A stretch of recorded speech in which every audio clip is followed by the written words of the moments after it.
Good morning, Facebook, the world, YouTube, wherever this ends up, I don't know. Hi, Jeremy, Kung Fu Guy, and woke up to some pretty, I can't say devastating because I didn't lose anybody personally that I know of, but I can say draining, exhausting, frustrating, infuriating, disappointing, heartbreaking, I don't know, just I keep seeing, for those of you that don't know, in Dayton last night, there was a mass shooting at the Oregon District, Ned Peppers. Kudos to the police. They were on site. They handled it within 60 seconds. The situation was resolved. Unfortunately, in those 60 seconds, 9 people lost their life. And at least, last report I saw was like 25 more people were injured. And it was done with a hunting rifle, not an AR-15, not a typical mass assault weapon, assault whatever stuff. And already there's people on my wall calling for more gun control, more gun laws, take away high capacity magazines, take away this, take away that. Why can't we do more? Why isn't more being done? And I am angry and I am frustrated because last weekend, I ran a self-defense seminar in my martial arts school for free. I had 40 people RSVP. I had 6 show up. That's 15%. Don't tell me what more can be done if you're not going to be proactive about your personal safety, about your mindset, about your attitude. Because this is on all of us. This isn't any one person. It's not point the finger over there. Those people on the left, those people on the right. That's bullshit. It's us, all of us, 330 million Americans with their heads up their ass, their heads in the sand because they're scared. And that's really what this comes down to. This is fear. This is emotional instability, emotional unsafety in our hearts. We don't feel safe. And that's on all sides of the political spectrum, all sides of opinions on racism, on anti-Semitism, on suppressing the LGBTQ plus community, on anything that's not us, that's the strange, the different. People feel threatened, they feel scared, and rather than deal with it, rather than learn about it, rather than engage, they bury, they wall off, they step back. That is not the solution. We must connect, we must understand. Whatever somebody says, that's their truth, that's their reality, that they're speaking from where they are. Okay. And then we engage with it and we go deeper or we go higher and we help them to see a larger world because they're scared and afraid. You can't say this, you can't do that, you can't think that, you can't feel that. But they do, whoever they are. We have all these issues with mental health, but what are we doing about it? We have all these concerns, but then we try to suppress, we try to regulate, we try to medicate, we try to dominate, we try to shut this stuff down. What happens if someone's feeling this and whatever the methodology, we squish down those feelings. Don't feel that, don't think that, don't say that, don't believe that, don't. We have all these things outside pressing people down. And what happens when you press? Pressure goes up, stuff comes out sideways. And when it comes out sideways, it becomes explosive. Why are people running around mass murdering, mass executing, mass shooting? Is it because they feel heard and acknowledged? They feel mentally and emotionally safe? They have a place that they can speak their heart and their mind and be understood and appreciated? Or is it the exact opposite? They are in fear and they are scared and they can't say this, they can't feel this, and they make themselves wrong and they push it down, and then the shit comes out sideways. It always does. People don't just randomly start screaming for no reason. Now, truth be told, I started dating Autumn in 2013. She lived at the St. Clair Lofts, literally a block and a half away from the Oregon District. We left because there was somebody there was a Vex nightclub. Somebody came out of the club, there was something going on, whatever. It's 2:30 in the morning, 11 shots fired. Somebody was murdered behind the Arby's in the Oregon District. Woke me up and I'm like, we're out of here. And we had the ability, we had the resources, we had the capability that when our lease came up, we left. Doesn't solve the problem, but it keeps us safe. And I've reached out. I have friends in downtown Dayton. I've reached out to people and said, hey, I'd love to do some self-defense stuff for you. Love to do some physical, mental, emotional safety. Radio silence. There is no amount of I can offer training mentally, emotionally. I have stuff, how we fix our heads and our hearts, how we get them to talk to each other. Why did I go and get a master's certification in neurostrategies and neurolinguistic programming and hypnotherapy? Because anger, sadness, fear, hurt, guilt, those negative emotions are messengers if we engage, if we go into them and say, where is this coming from? I was sexually abused at 5 and 6 in Saudi Arabia and here in Dayton, Ohio, by an adult security guard in Saudi and by a couple of kids up the street here in Dayton. And I hid all that stuff and suppressed it and made myself wrong for over 20 years. I understand anger. I understand frustration. I understand rage. But what I didn't do was take that shit out on anybody else. I took it out on myself. And then one day, it was May, it was 1995, Grandmaster Ming looked me in the eye. He heard me say something about myself, to myself, out loud that was destructive. And he said, don't talk to yourself like that. That one statement helped me begin to unpack everything going on in my head, everything going on in my heart. I was working in a sandpaper factory. I hated that job. I hated going to sleep because it meant I had to get up and go to work at a place that I hated. But I was productive because I was angry all the time. Because he said, don't talk to yourself like that. I started listening to my head, to my heart, the conflict, the conversation. I realized I am such a jerk to myself. Forget about anybody else. Of course I'm going to spew this stuff out. There's so much in here. And that was the journey that I began to unlock and unpack what was going on. It took 5 years for me to feel safe enough for those memories of abuse to show back up. Didn't tell anybody about it. Didn't have anyone to talk to. Didn't trust anyone. It's not about who's fueling this. This is about an existential issue we all have. We're all afraid. If we don't know how to create emotional safety for ourselves, forget about giving it to anybody else. It's all just a veneer. We're just slathering it together, hoping. Every politician leverages fear because there's money in it. If we can all become stable, self-sufficient inside ourselves, politics, religion, money, don't talk about it. Not in polite society. What does that do? It keeps all of us from communicating with each other. It keeps all of us back. And do you think the rich and the powerful, do you think they talk about politics and religion and money? You better believe it, because they learn how to leverage it. They learn how to use it. So we have to have that conversation, not from who's right, who's wrong, but from what's right, what's wrong, what serves the greatest good and gives the most freedom. We want to have freedom and accountability. We got to have both, but that requires us as citizens. We have to become bigger. We have to be more engaged. I taught sexual violence prevention at the University of Dayton. Over 7,000 people on campus. Less than 30 people showed up. That's 0.5%. And I know there is sexual assault happening. All of the colleges. I know there's bullying going on in our school systems, but every school I talk to, oh, we don't have a problem with that here. Nope, we're good. We're good. Thank you. We're going to bury our heads in the sand because if we don't admit there's a problem, then we're not culpable. And your kids are hurting themselves. I have a student in my martial arts school. She's 10 years old. She's already tried to kill herself. 10 years old, already tried to kill herself. Tell me there's not an issue with bullying. Tell me that everything is fine and hunky-dory. I know it's not. I see it. So what can we do? How can we do more? That's on all of us. Not those politicians, not those business owners, not that organization.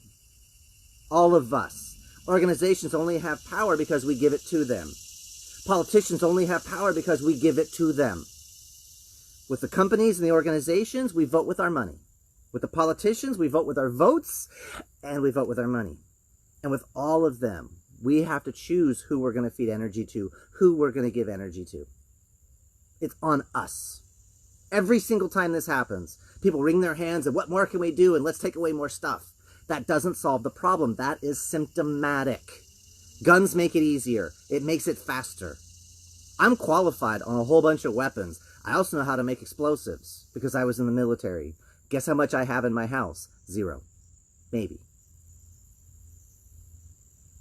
Because I'm going to keep my family safe. But what's going to serve the greater good?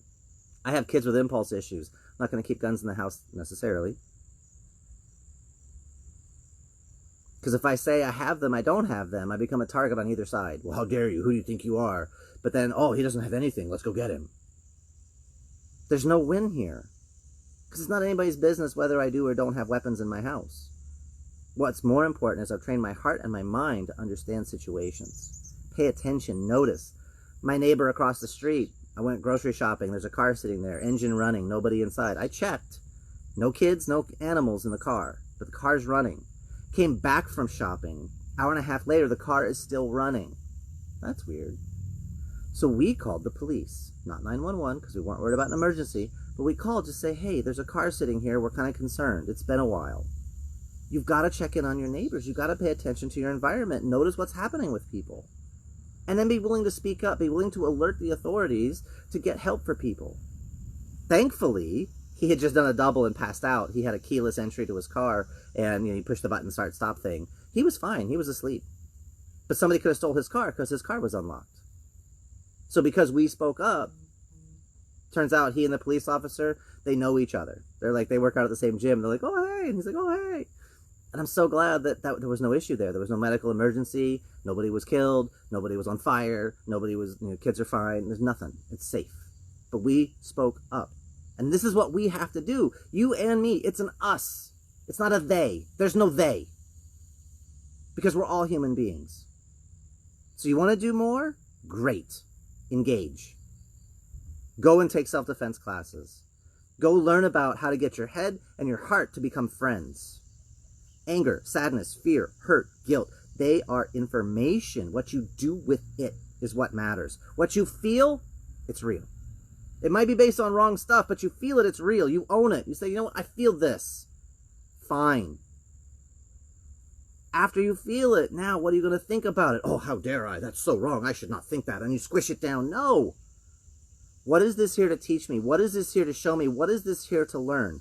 That's how we get out of this. We don't get out of the hole by jumping in to try and boost other people out because it keeps us stuck. We get more tools. We get more resources. We stay out of the hole, and then we can help get stuff to put in the hole, help lift people up. Right? You guys have heard the story. There's the donkey, and it fell down in the well that was dried out, and everyone's like, well, who cares? It's an old donkey, and he's useless anyway. He's just going to die. So they take the shovel, and they start throwing dirt on top of the donkey, and the donkey lays down to die. It's like, oh my gosh, they don't want me, and he starts crying. And he's sitting there, and he shakes his head, and the dirt falls on either side of him, and he realizes, wait a second. Every time they throw the dirt to bury me, if I shake it off and stand on it, and the more they try to bury him, the more he shakes it off, the more he stands up, and what happens? He gets out of the hole. What they thought was they were just going to bury their problem. They were just going to cover it up and forget about it because it was worthless and useless anyway. And he used that. Right? The great story about I took the rocks that people threw at me, and that's what I used to build my palace. Every successful person has pain. Pain is a part of the process. Suffering, that's entirely on yourself. No one can make you suffer without your permission. But if you don't have the tools, if you don't know how to process that, that's when you got to get some help. Right? It's, my head, it just won't leave me alone. I've been there. I've had that. I've had the destructive thoughts. I've had the stuff in my head that I don't know where this is coming from, and it's scary and it's violent. But what I did was I explored it. I went into it to understand it. Say, this isn't who I am. This is what I am thinking. What you think, what you feel, and what you do are not you. They are a part, but they are not you. You are something greater and bigger and larger. What are you going to do with it? That's what matters. That's where your power is. That's where your ability to create. That's where we live. That's where our heart truly is. Right? Carl Sagan, you are made of star stuff. We are made of the firmament of the universe. Don't drag yourself through the mud. So yeah, bad things happen. Bad things are always going to happen. Bad things always have happened. But what are we going to do with it? If I can look at the abuse that I suffered at 5 and 6 years old and say that was the greatest gift I was ever given, because it drove me into a space where I learned and I expanded and I understand. I unpacked it. It became a gift to me, one that I would never wish on anybody else. So now, what do we do with this moment? And this moment is the 250th moment this year in America. supposedly, I haven't checked all the stats and stuff. I just saw that passed around. I know this is like the 3rd or 4th shooting this week. People are scared. They're frustrated. And they're made wrong. And all that does is expand the problem. You disagree with what somebody's thinking, you disagree with what somebody's feeling, that's fine. But they have a right to feel that way. Because that's where they are. And then you engage, you can unpack it, you can open it up and say, that's really interesting that you feel that way. Where do you think that came from? What led you to that? Because then you can begin to show them other experiences, other points of view. They may go, I hadn't heard that before. But if you come at them and say, you are wrong, you have to give up this, you have to, the more you point the finger at them, the harder they're just going to back up. Last thought I'll leave you with is this. A rat, when cornered, will fight. How much more a person? The more you force people into a corner, the more they're going to fight back. And if they feel they're being forced into a corner, there's the problem. We've got to leave room for people to exist. That's the whole point of compassion. But we can't be so compassionate you can just say whatever you want. We got to also have wisdom. We got to apply knowledge with our compassion. So thank you for joining me for a few minutes. I am sorry that this is going on, and reach out. I do self-defense stuff. I do stuff physical, mental, emotional, social. I'm here to serve. There's stuff I've offered to the community for free, behind the scenes, nothing. No response. No whatever. Oh, we're okay. We don't have that problem. The hell you don't. You do have that problem. It's here. It's all around us. We all have this problem. As long as any one of us has that problem, we all have that problem. Actually, last story. This is actually one of my favorite. But there is a... Imagine your favorite spiritual teacher. It doesn't matter who it is. A religious deity, metaphysical person, philosopher, it doesn't matter who it is. But imagine that person, and they could gather all of humanity together. All of humanity that has ever existed. And he says, who wants peace? And everybody's raising hands. As far as the eye can see, hands, hands, hands, hands, hands. And this person says, great. Everybody, hands back down. Who wants war? One person raises their hand. He wins. Because as long as that one person is willing to commit violence, willing to go to that place, if everyone else just wants peace, they will placate, they will dominate. There's no amount of give Hitler what he wanted that he would be satisfied. Give him the Sudetenland, he'll be fine. Nope, wasn't fine. Give him France, he'll be fine. Nope, he wasn't fine. Because it wasn't anything out there that he could be given. It was in here. It was in here. And if these two aren't connected and aren't looking at how to create warm, big, happy for everyone, we are all going to suffer. All of us. Steve, you're exactly right. Look in the mirror, take responsibility. That's what I'm doing. What more can I do in my community? I've reached out to school systems, I've reached out to churches, I've reached out to daycares, I've reached out to hospitals, and I've worked with some hospitals, and I've worked with some school systems, but it's nothing consistent. Because the pain isn't hard enough on them for them to want to stay active, and the pain's not hard enough on me. Thankfully, I didn't lose a family member. There are 9 families right now that are grieving, that are suffering because they lost someone near and dear to their hearts. What are we going to do with it? What are you going to do? What am I going to do? I'm going to keep reaching out. I'm going to keep knocking on doors. I'm going to keep saying, hey, I'm here. I'm here to serve. This just reinforces for me my mission. Lighting up the world, but by what? Helping kids. The kid inside all of us. But kids, helping them to feel strong enough to speak up for themselves, to own their voice, and giving parents the tools to hear them, giving teachers, giving educators the tools to hear this. Yeah, there's like 25, 35 in the hospital. Yeah, it's horrible. But what can we do? What can I do? I want to give people the access to the voice and be able to hear and understand each other. Really see to each other's heart. Not listen to the words, listen to the heart.